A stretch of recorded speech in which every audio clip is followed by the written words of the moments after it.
first he's pumping everybody's hands. He shakes everybody's hand. The player gets hurt, he goes up. He's holding the player's hand while they're working on the player. Let me tell y'all something. You guys don't understand. Listen, when I was working for years and years, when Belichick was running that dynasty, and I would go do games, I'm at the game, I'd see Richard Seymour, these all pro bad boys, bad dudes, William McGinnis. I said, don't say hi to me. Nigga, don't say hi to me. Because Bill Belichick, man, you couldn't say hi. I was like, what's up? Don't talk to me. Bill ran that thing differently. Now, Mike Vrabel's coming in here, man, with his players coach thing, and it has turned it so quickly, man. The one player was hurt. Mike Vrabel was picking the grass out this player's hair while he was down there hurt. I said, oh my God. You know, this is that's a whole different thing, man. He has changed the whole culture, you know, and for what it has always been now. And they look like they're having a lot of fun. This team's for real. Like, this team don't make any mistakes. They don't mind running the ball. They're not trying to go and throw and look pretty. Vrabel's not trying to win like the Sean McVays and the Kyle Shanahans by beating you with scheme. They just want to wear you down running the ball. And when you come up tight to the line of scrimmage, they'll take a deep shot. This team is for real. That's why Buffalo's in trouble. That's why I started with the Buffalo in trouble. It's not just that Buffalo ain't doing it right. This team is doing it exactly right. And they got the head coach picking grass out the players' head is hurt. Dude, the dude's gonna play for him. They're gonna play hard for him. Yeah, I really think when it comes to Drake Mays, he's just having a phenomenal season. I'm not sure if he'll keep this up year to year, but right now is a stellar performance. Like we was talking about, the football gods has given him a great season with the yards he's been able to produce, with the touchdowns. I mean, he's at 17 or so touchdowns this year. Over 100% passing rating. He's been really up there high when it comes to the quarterback, and also just everything he's doing with rushing the ball, and just you couldn't ask for a better season. He's actually having a Patrick Mahomes type season when you look at the numbers and you look at him being at 2,300 yards or probably shy of 2,300 yards this year. At this point in this season is great numbers. You just don't see it happening everywhere. So shout out to him, and hopefully he can keep it up. But I don't see them winning it all, but they're having a great season. Y'all said enough about the Patriots, and Mike can go up some great points, especially with the new head coach over there. Not just the new head coach, Drake Maye isn't like he's just his second year, so y'all more than some great points about the Patriots. But I'll turn it to the other side of the equation with Tampa Bay. It looks like some of these injuries are coming back to haunt them. This is a team who we thought would run away with the division. Now you're a game and a half away from the North Carolina Panthers. Who could like imagine that shit? The fucking Panthers win the division would be fucking wild. Right, that's like from the shit that happened last year. Yeah, exactly. From a year ago to possibly winning the division. And we were just praising Baker Mayfield 2-3 weeks ago, which he had a good game yesterday. It wasn't that it was a bad game, but if it's not translating into victories, that's what you got to do. So I think it's more about keeping an eye on Tampa Bay, because in week 3, 4, and 5, even maybe 6, we were saying that they could possibly win the NFC Championship. If not win the championship, at least be there in the NFC Championship. And now we're not singing that same tone. So in these discussions, you guys have all kind of pointed out things that you don't trust regarding a certain team. So we're going to go to break. When we return, we will discuss these unstoppable teams and see what you do trust. So his passer rating can barely go to the club and get a bottle. 24.1 passer rating against the Rams. Marlon Humphrey is online saying that he wants to go on a glizzy tour. He wants to go to 50 states and try 50 blocks. It's going to be challenging for A.J. Brown. He typically stands outside the numbers a lot, and that's where PS2 thrives. CeeDee Lamb said this is one of the best offenses he's been a part of. And as much as I hate to say it, I can see why he says that. I just said all these positive things about the Cowboys. So I know it's taboo to put your hands on your kids. I know. But I had to whoop your son the other day. When I evaluate rookies, the best thing I can always say about the ones that are doing the best, they understand pass protection. Pass pro is where you see some rookies struggle. He's not doing that. I'm liking what I'm seeing so far. Welcome back. Now let's get into our underdog picks of the day. So tonight, the Eagles will play the Packers. Underdog has Jalen Hurts at 197.5 passing yards, stealing higher around Mace. I'm gonna go lower. Pause. Lower. 100 what? 197.5 passing yards for Jalen Hurts. Yeah, I'm going lower too. Okay, Saquon Barkley's at 76.5 rushing yards, stealing higher lower Cam. I'm going high. Yeah, we're going higher. Okay, and Jordan Love is at 243.5 passing yards, stealing higher lower Mace. I'm going lower on that too. Pause. I'm going higher. Okay, make sure y'all download the Underdog app. You can make things too. So before we get into the specifics of y'all's unstoppable teams, we're going to talk about the Colts because in the overtime win, the Colts beat the Falcons 31-25. Also, those two are unstoppable teams. But Mike, how do you feel about the Colts right now, given that they have the best records in the league? Man, I know everybody watched the game, and you watched the game today, and you know, you see a turnover and everybody starts wondering, okay, does Indiana Jones turn back to Daniel Jones? But I'm going to tell you something. I was watching this, and I'm saying, this is what they wanted. When you see Indiana Jones and Jonathan Taylor, this is really what they wanted Saquon Barkley to be for Daniel Jones. You know what I mean? This dude, Jonathan Taylor, he's the star of that team, and that's the difference. That's the difference for everybody that believe, oh, the Colts, you know, Daniel Jones will show up again sooner or later and destroy it for the Colts. I'm telling you, the way this boy's running the football, he'll cover all of that. So absolutely, I still believe in the Colts. And the Colts, I believe, got better. Like one of the other teams did better. I was like Philadelphia did for the stretch run. So that was a great game for them to come back, fight back, and end up winning that game the way they won that game. I thought they did a great job today. That was a hard game, and they came through and won it. Right. I really think when it comes to this Indiana team, that loss last week was exactly what they needed. When you got a team that's playing as well as the Indiana Colts, as well as a quarterback playing like Indiana Jones has been playing, you know, if we take last week's game away, the teams start to drift and they start to feel themselves. And you rather them get this loss now in the regular season before they get to the playoffs and end up one of those teams that was playing so well in the regular season and then have this brain fart in one of the playoff games. So I really am happy to see how they bounce back. Like he said, that was an interesting take. You talk about interesting, that this is what they needed Saquon to be, but when you look at it, it makes a lot of sense. If Saquon plays this way in New York, maybe he's still in New York. And now it gets everybody into talking. Did Daniel Jones really fail New York?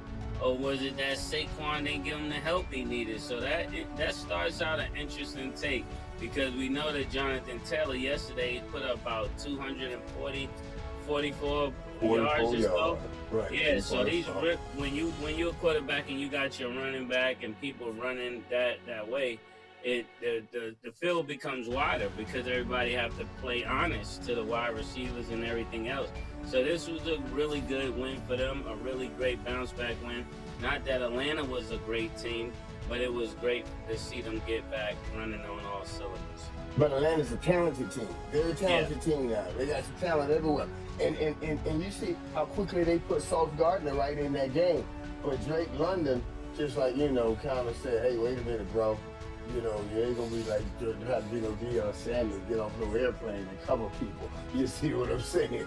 But hey, so that team, what I'm saying, Sauce Gardner, he'll work into that team. That team's going to get better. They'll get better. Cam? Saquon Barkley did his thing in New York. He just was always hurt. That's why he's a hot commodity when he left New York. That nigga just wasn't fucking available. He just was hurt. That's why they want to spend money on him. That's why O.J. Simpson used to get in these fucking arguments. God bless the dead with us. I'm loving Mike. O.J. used to go crazy about these fucking running backs, man. They underpaid. They not getting this. They not getting that. I used to tell the nigga, yo, they fucking not available. Nigga wasn't available, but that is an interesting take because Saquon is doing what Jonathan Taylor did last year. Right. With Philadelphia. Jonathan doing what Saquon did last year. Right. Yeah, part of the year what Saquon did last year. Saquon's just not producing. I think teams are prepared for him better. But yeah, he broke the record for the Colts all-time league in Russia. And he's actually 2 yards ahead of what Saquon did last year as far as going to win the Russian title. So he's like a couple yards ahead of even what Saquon did last year. But that's exactly right. If any team could get that, that's what we see last year also with Baltimore. They just can't get it done in the playoffs. You got to run and tackle, and it takes a lot of pressure off the quarterback, man. Shout out to Jonathan Taylor on the records he broke it when he's looking like he's going to do the rest of the year. But I really believe that's the key. But Atlanta, too. Drake London, that nigga a monster, boy. That nigga a monster, and it's real disappointing loss for them. They also could still be in the playoff hunt, being in that same division with Tampa Bay and North Carolina. Okay, so Broncos, Colts, and Patriots all are 8-2. So Mike, which team do you think is the best at the beginning? That's a good question, Stat. It's a great dilemma because of the different areas where I would say the strength lies. We just talked about the Colts and their strength line in their running game and having Jonathan Taylor. But I'm gonna tell you something. The Broncos, that defense, when you have Sean Payton as your head coach, that's their greatest strength. Having Sean Payton, so man, I don't know. That's a hard call, but I would probably lean towards Denver. Yeah, the Broncos right now. I would probably lean towards the Broncos just because of that. The defense and that listen, Bo Nix early on the day. It was raining out there. He threw a few balls. They kind of went with it. But then he settled in and made some plays, And so yeah, and coach knows how to handle him. He had some of that. He coached it last year. Some of that Ferris Bueller. I imagine he was talking about like the Ferris Bueller day off stuff. Sometimes he just maybe just off this day, but you know what I mean. But if he can bring them back, and we all got mad at Coach because he seemed to be having a little more loving hand than with Bo Nix than he had with Russell, but it's working out. I'm telling you, it's working out. So yeah, I would have to go probably Denver, and I'm thinking Denver. This is what Patrick Surtain has been out, so they still have something coming if he can get healthy and get back on the field. But that's a close one. Guys. Yeah, well, you could win with such average numbers that Bo Nix had won with against Las Vegas. It really is a telling sign to the coaching, like you said. I put all of this on the coach when it comes to this Denver team. I'm going with Denver. And we talk about which teams seem to be unstoppable. I would have to say Denver because when you could win with him only getting 154 yards and also sometimes 2 interceptions or 2 turnovers, just 1 touchdown. Anybody else, this would equate to a loss. But when somehow, because of their defense playing so well and things of that nature, this is the team I would go with, especially when you got great coaching and you got great defense. When you got an average quarterback, I wouldn't say that Bo Nix, even though he's from the Buck Ducks, and that's my what you call it, my alma mater. Is that how you say it, Stat? Yeah. Alma mater. How you say it? Alma mater or alma mater? Which one is it? I say Alma. Yeah, I gotta make sure I say it right because Killer's watching me, right? So, and your alma mater. Yeah. He's waiting for me to slip. But it's not though. About that though. Okay. You right here, I'm here with a mock pause, watching for everything. He's waiting for you to slip.